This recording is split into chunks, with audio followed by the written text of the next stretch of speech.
What's up, guys? Dynasty back at it again today, discussing, you guessed it, Mortal Kombat 12, which is dropping sometime this year. Of course, that was confirmed a few weeks ago, and today's topic of discussion is something I've discussed every time a new NetherRealm Studios game is pretty much revealed or in development, and that is create a fighter, create a character. The game mode that was first and only featured back in Mortal Kombat Armageddon way back in the day, almost 20 years ago it seems like, only featured in one Mortal Kombat game ever, and every time there is a new game dropping, everyone wants to know, will this be the game where Create a Fighter returns? Now, crazily enough, what if I told you that we almost got this mode coming back as recent as Injustice 2? Yeah, according to Ed Boon. So with that said, let's break this topic down and, well, let's get into it. Now, first things first, way back in the day, 2017, your boy Dynasty broke news that seemingly Injustice 2 almost had an option to create your own character in the game. And the reason that that was a thing, and we discussed it, was because I stumbled upon some early main menu UI screens that mentioned a bunch of game modes, including, you guessed it, create a character, create a hero. And at the time, I was excited to know that they discussed it. However, we didn't know the depth of that. We didn't know indeed if that was actually a thing, if it was just some text they used to finish off the main menu screen UI. You feel me? There is no backing to that information. All we saw was on this concept for the main menu, I mentioned create your own character.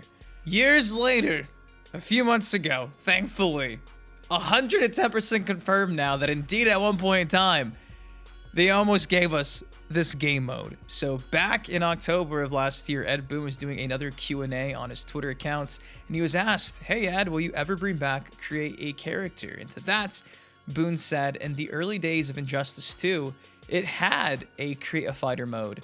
The scope ended up being too big, so he axed it. Now, I was in the midst of my hiatus from the internet, so I wasn't around when this Q&A was going on, so I didn't see this initially until a few days ago.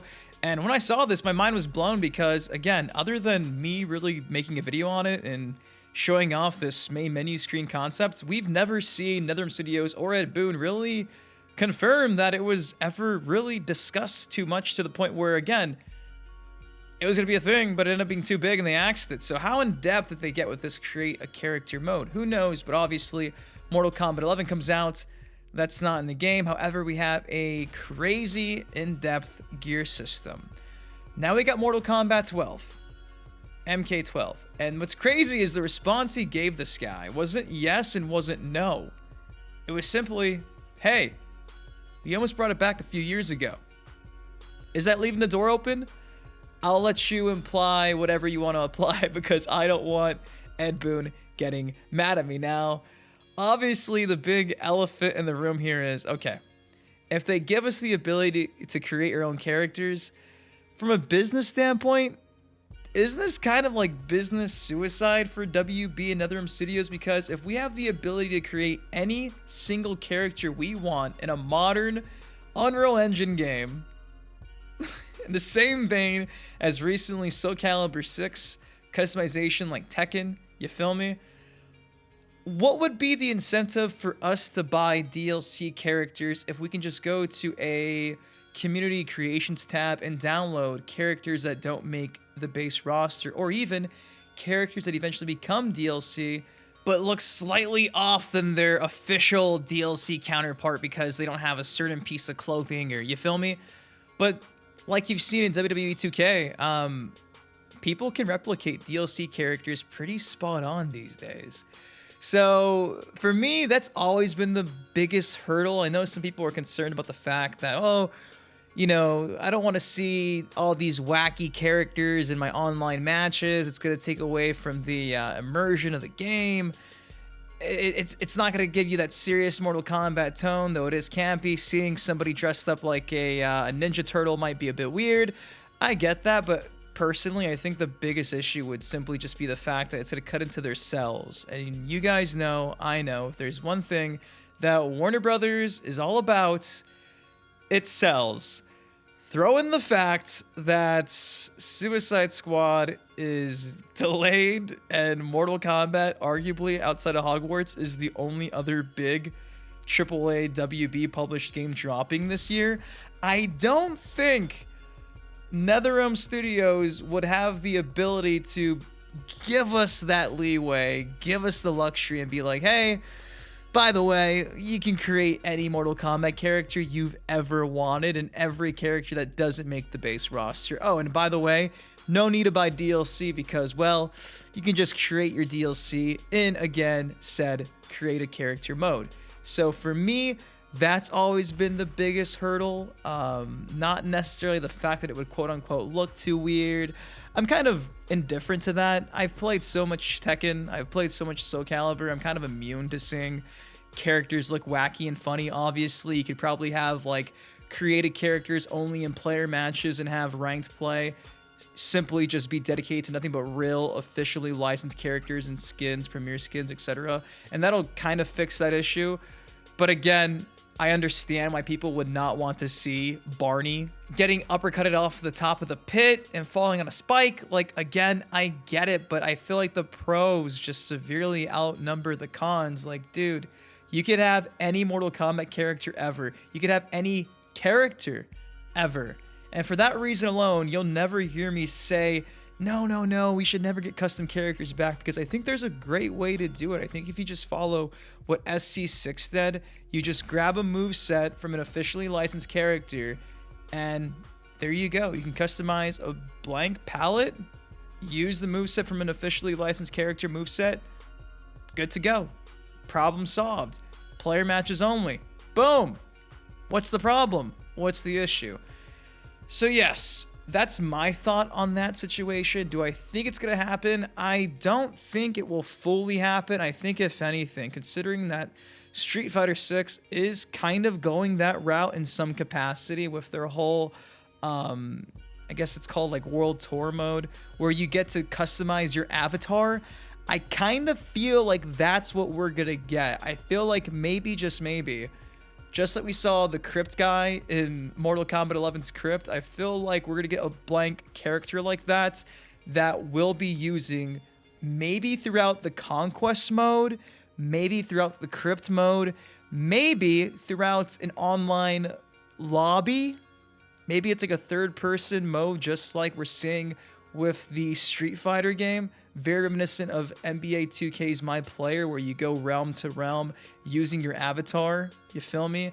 Maybe you can customize your avatar, but you can't actually use that custom character, that custom avatar in-game. However, outside of the game, you could be running around as whatever you'd want to be. You feel me? So I can kind of see that being a thing.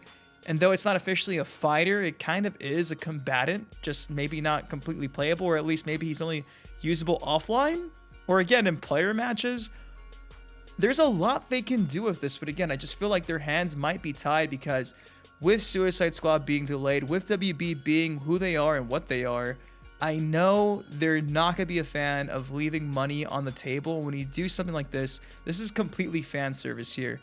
Complete fan service. Doing a create a character mode is complete fan service. There is nothing to be gained from this, from WB, other than making us happy, and in the long run, maybe getting some more sales, because people have the ability to have more fun than paying for a $40 combat pack one the day the game drops to have characters that you could maybe already just make with the mode. You feel me? So, and there's a lot they could do if they did do this. For instance, I know when I last talked about this, when I came back to Mortal Kombat 11, I mentioned how I could already kind of see in my head like daily challenges resulting in unlocking gear pieces for your characters or skins for your characters, different type of, combo strings, different type of abilities, different types of special moves. You feel me? There's a bunch of stuff you could do. Logging in every day unlocks a new gear piece. Completing like a guild battle or something. You get at the end of the week, if you place in a top 5%, you unlock a certain special move that's kind of OP, like the Staff of Grace. And then again, that might tie into the gameplay. And again, though it's not pay to win, it's locked behind some effort, and some people don't necessarily like that. They want a balanced playing field, but the incentive would be there to continue playing the game. So I'm just saying, There's a lot they can do with the concept of create a character and taking that character and making that character your own version, unlocking stuff through Towers of Time, unlocking stuff through the story mode, through the crypt, through Conquest mode. There's a lot. And I'm not sure if MK12 will be the game that brings it back. And like I said, Boon kind of doesn't say yes, doesn't say no, simply says the scope ended up being too big. So how big were they aiming? And was 4 years enough time for him to make maybe whatever this idea was for Injustice 2 back in 2015, 2016, leading into 2017?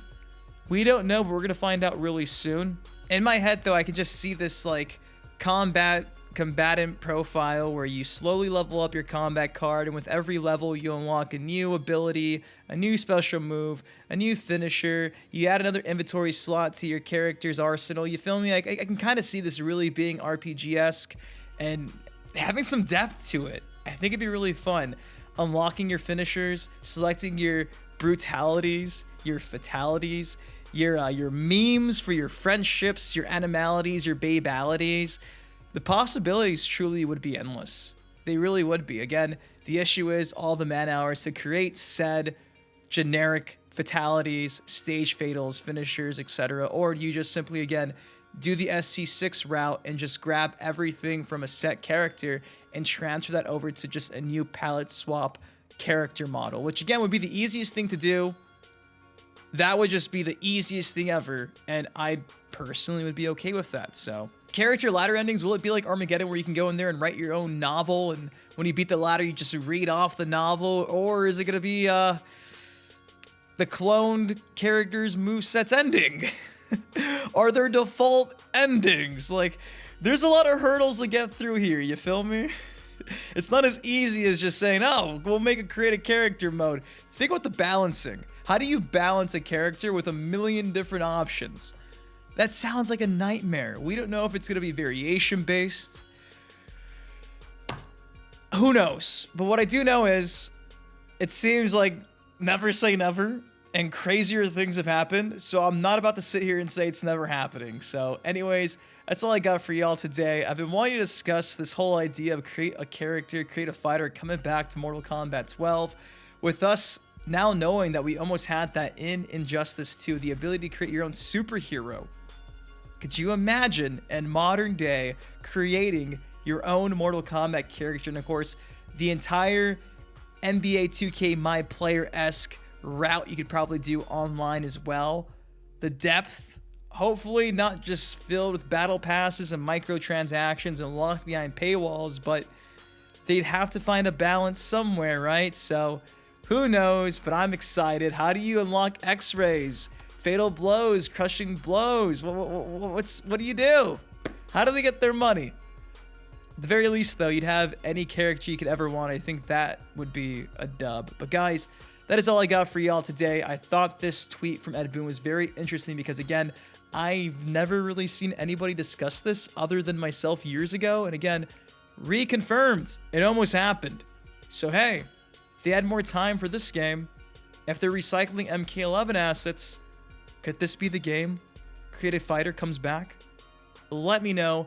Before I go, I want to say this video is being brought to you by G2A.com. In case you've not heard the news, you can no longer buy Mortal Kombat 9 for sale on the Steam Marketplace anymore. However, using the link down below, you can buy Mortal Kombat 9 for sale off of G2A.com with all the DLC. Once you buy that key off of G2A, redeem that key in your Steam account, and just like that, you got MK9 with all the DLC, even though it's been blacklisted off of the official Steam Marketplace for like 4 or 5 years now. So, yo, G2A got your back on that. But anyways, the next time, been your host, been Dynasty. Guys, please take care, stay safe. Do you want to see Create a Fighter come back? And if so, what's your idea? Is this going to be part of the Conquest mode? Are we creating a character and using this character throughout a Conquest mode? Is it simply for the crypt? Is it simply an online avatar? Is it a full-blown create a character with the community showcase option where you can go inside an inventory screen and just select community creations like a WWE 2K game? Let me know. I love you guys. I'll see you in the next video. Peace. on it crack, but I'm not superstitious. Count all these racks, I be steady counting my digits. Slipping on the crack, I am not